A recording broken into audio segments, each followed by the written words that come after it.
I gave her everything. That's not some dramatic metaphor. I mean, piece by piece, I handed my life over to the woman I thought I'd grow old with. Her name was Lauren. We met in college, sophomore year. She was majoring in social work, always had this warmth about her. The kind that made you lean in a little closer when she talked. I was the guy with grease under my fingernails and a dream of opening my own auto shop one day. She saw potential in me. That's what she used to say. I love your ambition, Jonah. You make me feel safe. Safe. That word stuck with me through all the years that came after. We got married the summer after graduation. I got a job as a mechanic in a small shop in Spokane, while Lauren got hired at a community outreach center. We were broke, sure, but happy. At least, that's how I remember it. We'd eat frozen pizzas on the couch, laugh at dumb sitcoms, and talk about everything we'd build once we had a little more breathing room.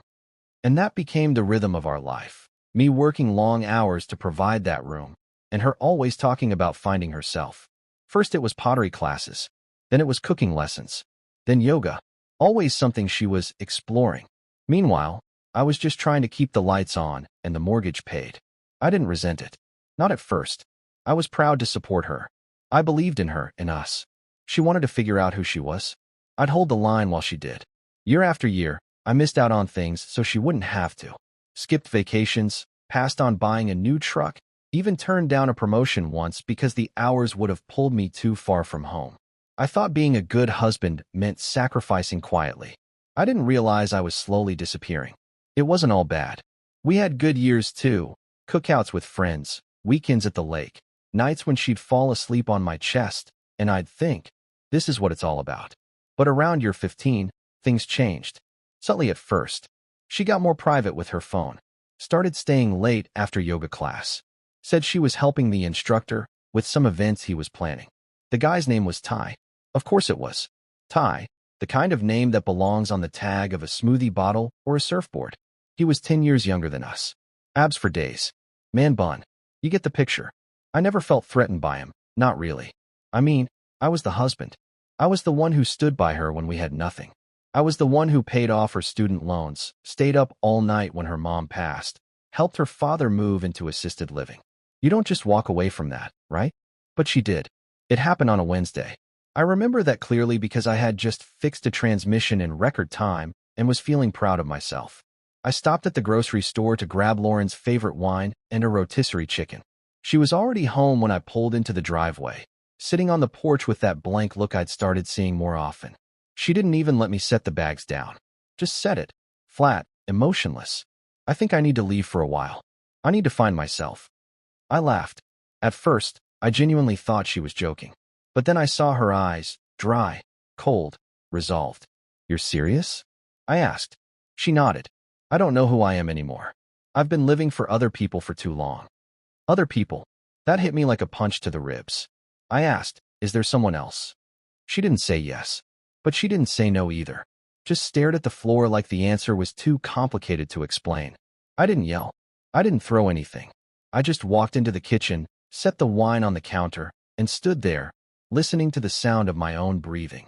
She packed a bag that night, took her yoga mat, her diffuser, and the scarf her sister bought her for our 10th anniversary, left her wedding ring on the bathroom sink. 20 years. Gone like that. I didn't sleep for the first 3 nights. I just sat in the dark living room, staring at the spot on the wall where her diploma used to hang, wondering what the hell I missed. Replay after replay of every conversation we ever had. Was she always looking for the door? Then, the worst part, telling our friends and family. Everyone looked at me like I'd done something wrong. She just needed space? After 2 decades? They'd ask. Yeah, apparently. But life didn't pause just because my heart did. I still had to go to work. Still had to mow the lawn. Still had to pay the damn electric bill while she was off, finding herself, in a yoga retreat in Sedona. It wasn't until month 3 that I started to come back to life. Not because I was healed, but because I was too tired to keep bleeding. That's when I reconnected with someone I hadn't talked to in years, Emily, Lauren's ex-best friend. We met for coffee, just to catch up. She had heard about the split and wanted to check on me. Said she'd been iced out by Lauren years ago after a falling out she never really understood. It was supposed to be a friendly check-in. But the moment I saw her, something shifted. Emily looked at me the way no one had in a long time, with actual care. Not pity. Not judgment. Just presence. We talked for hours. About everything. Life. Disappointments. Aging. Being taken for granted. She didn't coddle me. She didn't give me fake comfort. She just listened. And for the first time since Lauren walked out, I didn't feel like a ghost in my own life. She made me laugh again. That was the thing. She cracked this dumb joke about gluten-free muffins, and I laughed so hard I snorted coffee. That hadn't happened in years. I didn't plan for anything to happen between us. It wasn't revenge. It wasn't rebound. It was recognition. Two people who had been tossed aside finally seeing each other for who they really were. The irony, of course, is that Lauren came back. 6 months later. Tanned. Serene. Dressed in all white like some kind of spiritual rebirth had occurred. She walked in like she was the one who'd been wronged. "Jonah," she said, "I've done a lot of work on myself. I see things clearly now." I asked, "What do you see?" She smiled softly, like she was bestowing some kind of wisdom. That we were stuck in a cycle. That I lost myself because I never really got the chance to live outside of this marriage. I didn't argue. I just let her talk. She asked if we could try again. And that's when I said it. I'm already living my best life, with someone who never made me feel like an obligation. Her face dropped. All that serenity cracked for just a second. I could see it behind her eyes, the realization that the backup plan wasn't there anymore. "I thought you'd wait," she said quietly. "I did," I told her. "I waited 20 years. Lauren didn't say much after that. She just stood in the doorway of the house she'd walked away from, like she didn't recognize it anymore. I don't think she realized until that moment how thoroughly I'd moved on, not out of spite, but survival. "Emily," she finally asked. I nodded. "She reached out," I said, "after you left. Wanted to make sure I wasn't drowning. And she's the only one who didn't treat me like I was some lost cause." There was a pause. Long, tense. She was my friend. I didn't say anything at first. Just looked at her. "No," I said eventually. "She was your friend. Until you dropped her without explanation, like she was just another phase. She knows what that feels like now. And so do I." Lauren looked like she wanted to cry. Or scream. Or both. But she didn't. She just whispered, "I didn't think you'd move on so fast." I laughed once, not out of amusement. Out of disbelief. "Fast." I repeated. "Lauren, I spent years waiting for you to show up. You think just because I didn't file for divorce the day you left that I wasn't already grieving? I lived in that grief. Ate dinner with it. Slept next to its empty space every night." She looked down, lips trembling. I felt nothing. Not cruelty. Not pity. Just nothing. She left that night with a quiet, "I'm sorry." I didn't watch her drive away. I turned back into the house, sat on the couch, and just breathed. Emily came over later, holding 2 pints of ice cream like we were in some indie movie. We didn't talk about Lauren. Not at first. She just curled up next to me, kicked off her shoes, and said, "Tell me something real." So I did. I told her about the nights I sat in our old bedroom and tried to remember what it felt like to be loved without condition. I told her about the first time I knew my marriage was over, 2 years before Lauren ever said the words. When she looked right through me during dinner and asked if I could stop chewing so loud. That's when I started living smaller. Softer. Less intrusive. Emily didn't flinch. She just listened. And that's how it went for months. Healing didn't come in some grand, sweeping epiphany. It came in small, quiet things. Watching old movies on Friday nights. Cooking dinner together in a kitchen that used to feel too big. Falling asleep to the sound of someone who wanted to be near me, not just next to me. She didn't ask me to fix anything. She didn't ask me to shrink.